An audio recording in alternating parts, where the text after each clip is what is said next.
Welcome. Fixed preposition में आपका स्वागत है। हमने 25 क्वेश्चंस को समझ लिया है फिक्स्ड प्रीपोजिशन के। अब जाकर देख सकते हो, ये है 26 वाला क्वेश्चन। देखते हैं। This song reminds me my childhood. कोई सा सॉन्ग है जो याद दिलाता है मुझे मेरे बचपन की। मतलब बहुत सारी चीज़ें याद दिला सकती है आपको आपके बचपन की, या इंसान जो बचपन की यादें दिला सकता है, तो कुछ भी हो सकता है। तो जब भी कोई व्यक्ति हो या कोई सी चीज़ हो जो देखने पर आपको याद आती हो किसकी, अपने बचपन की, तो आप रिमाइंड के साथ में ऑफ का यूज करोगे। रिमाइंड ऑफ जैसे यूज करते हो मतलब आप पुरानी बातों को याद करने लग जाते हो। अब यहां पर देखिए, प्रेपोजिशन रिमाइंड के बाद में ऑफ आना था, लेकिन यहाँ पे ऑब्जेक्ट आया हुआ है, तो ये सैंडविच प्रेपोजिशन हम बोल सकते हैं। जिसमें क्या होता है, एक वर्ब का यूज होता है, उसके बाद में आप कोई सा भी ऑब्जेक्ट का यूज कर लेते हो, फिर उसके बाद में प्रेपोजिशन का यूज करते हो। तो इस प्रकार का ये कंसेप्ट है, आप इसको ध्यान रखना। मतलब वही है, बस बीच में एक ऑब्जेक्टिव का यूज किया गया है। क्लियर। 27 वाला देखते हैं। 27 को देखते हैं। I am surprised his sudden visit. मतलब ये है कि मैं सरप्राइज हो चुका हूं, आश्चर्यचकित हो चुका हूं, वो सामने वाला एकदम से आ गया। हिज मतलब कोई लड़का आ गया एकदम से, तो मैं सरप्राइज हो गया। ठीक है ना। तो सरप्राइज के साथ में कौन सी प्रीपोजिशन आएगी, तो सरप्राइज के साथ में एड का यूज आपको करना पड़ेगा। और जैसे ही आप सरप्राइज के साथ में एड का यूज कर देते हो, इसका मतलब क्या हो रहा है, आप एक्सप्रेस कर रहे हो, मतलब जता रहे हो क्या, एकदम से शॉक की चीजें, कि आपको शॉक लग गया, या तो आप आश्चर्यचकित हो गए। वंडर का मतलब होता है आश्चर्यचकित, है ना। तो जब भी आप आश्चर्यचकित हो जाओ, एकदम से आपको कुछ नया लगे या कुछ भी हो जाए, शॉक हो जाए, तो आप सरप्राइज के साथ में एड का यूज करोगे। तो उसका मतलब क्या हो जाएगा कि आप शॉक में हो, और आप या तो चिंतित हो, मतलब आश्चर्यचकित हो किसी चीज को लेकर, और ये फीलिंग्स को एक्सप्रेस करने के लिए आपको सरप्राइज के साथ में एड का यूज करना पड़ेगा। ठीक है ना।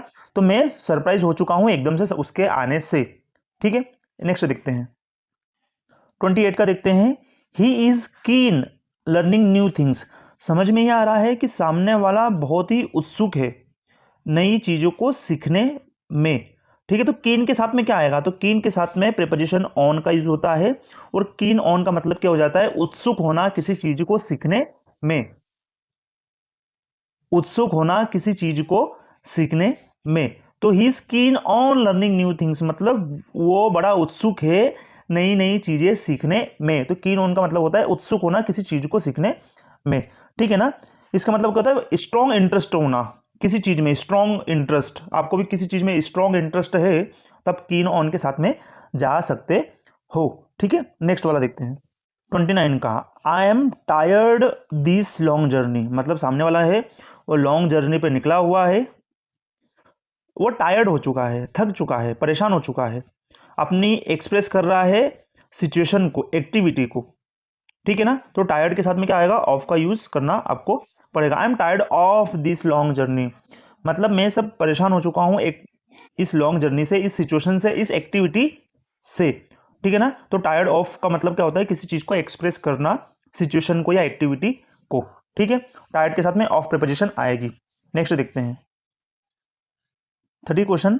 She is worried her exam result. मतलब लड़की चिंतित है उसके रिजल्ट को लेकर। रिजल्ट कहाँ का है, एग्जाम का है। तो वरीड के साथ में क्या आएगा, वरीड के साथ में आएगा अबाउट। वरीड वर्ड जो है वर्ब अबाउट के साथ में आएगी, इस बात को ध्यान रखना। She is worried about her exam results. वह चिंतित है उसके एग्जाम के रिजल्ट को लेकर। क्या होने वाला है, तो एक्सप्रेस कर रही है, वो क्या एक्सप्रेस कर रही है, एंजाइटी या कंसर्न एक्सप्रेस कर रही है। मतलब उसके दिल धक धक कर रहा है ना, थोड़ी सी चिंतित है ना, या किसी चीज को लेकर बहुत परेशान है, वो एक्सप्रेस कर रही है वरीड अबाउट को लेकर। वरी मतलब क्या होता है, चिंता करना। तो चिंतित है किस चीज को लेकर, उसके एग्जाम के रिजल्ट को लेकर। तो आज हमने 5 क्वेश्चंस को समझा फिक्स्ड प्रीपोजिशन के। पिछले और वीडियोस मैंने 5 बना चुका हूं, जिसमें और भी वीडियोस और भी प्रीपोजिशन का यूज किया गया है फिक्स्ड वाली। मिलते हैं नेक्स्ट वीडियो में नेक्स्ट 5 क्वेश्चन के साथ में फिक्स्ड प्रीपोजिशन के। Bye for now.